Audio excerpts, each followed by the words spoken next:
Assalamualaikum warahmatullahi wabarakatuh. Hi everyone. First of all, I want to say thank you to those of you who have watched my video, and especially to Mrs. Hema who has taken the time to watch my video. Okay, let me introduce myself. My name is Ananda Putri Sabila. In this opportunity, I would like to present about emosi. First, I will explain to you about mengenal emosi. Mengenal emosi, ketika kita membahas lebih dalam tentang marah, mau tidak mau kita harus membahas unsur dasar yang menjadi pokok dari marah. Unsur penting tersebut adalah emosi. Setiap manusia memiliki emosi untuk mengekspresikan perasaan dan pikirannya. Dalam marah, seseorang secara otomatis mengekspresikan perasaan dan pikirannya. Emosi adalah bentuk dari reaksi terhadap seseorang atau kejadian tertentu. Dalam cakupan kebahasaan, kata emosi dapat diartikan sebagai pergerakan luar.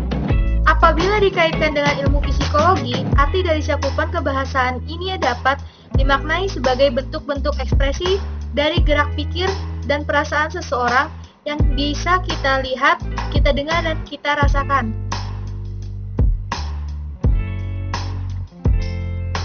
Next, ada aspek-aspek fundamental. Dalam ilmu psikologi, telah dirumuskan aspek-aspek fundamental dari emosi. Aspek-aspek fundamental dari emosi tersebut akan menunjukkan bagaimana emosi itu terjadi dan apa saja yang menyertai ketika terjadinya emosi. Berikut ini aspek-aspek fundamental dari emosi.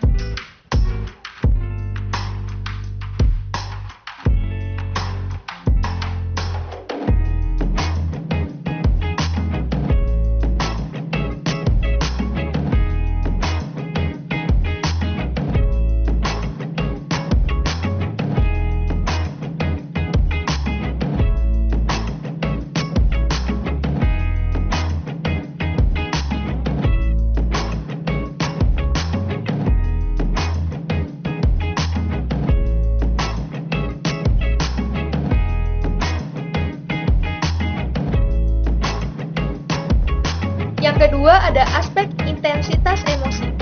Setiap orang memberikan respon yang berbeda-beda terhadap rangsangan pemicu emosi yang sama. Dalam sejumlah kasus ini, kepribadian menjadi penyebab perbedaan emosi tersebut.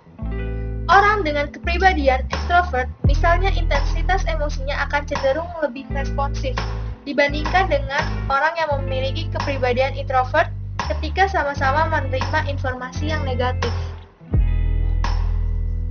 Yang ketiga ada aspek frekuensi dan durasi emosi. Frekuensi dan durasi ini munculnya emosi menjadi bagian dari aspek penting untuk menyatakan bagaimana bentuk emosi seseorang. Nah, frekuensi ini berkaitan dengan seberapa sering emosi tertentu muncul pada seseorang. Dan sementara itu, durasi berkaitan dengan seberapa lama emosi tertentu itu berlangsung. Dan yang terakhir ada aspek rasionalitas dan emosi. Emosi dinilai sangat penting sumbangsihnya terhadap pemikiran rasional. Sebab emosi memberikan informasi penting mengenai pemahaman terhadap dunia sekitar yang sangat sulit dijangkau oleh rasio. Oleh sebab itu, orang yang sukses pada umumnya memiliki IQ dan SEQ yang cukup baik. Salah satu bukti untuk menunjukkan hubungan ini adalah pada saat seseorang mengambil keputusan. Keputusan yang mengandalkan rasional semata biasanya akan terasa garing karena tidak mencakupi faktor kemanusiaan.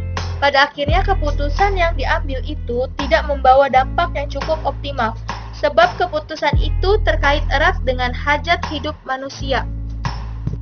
Jadi kesimpulannya adalah emosi seseorang juga terkait dengan suasana hati. Suasana hati ini berbeda dengan emosi yang bisa tampak dengan jelas melalui ekspresi.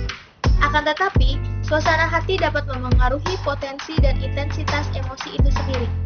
Sebagian besar ahli psikologi meyakini bahwa emosi lebih cepat berlalu daripada suasana hati. To end my presentation, I would like to quote a saying from Benjamin Franklin. Semua yang dimulai dengan rasa marah akan berakhir dengan rasa malu.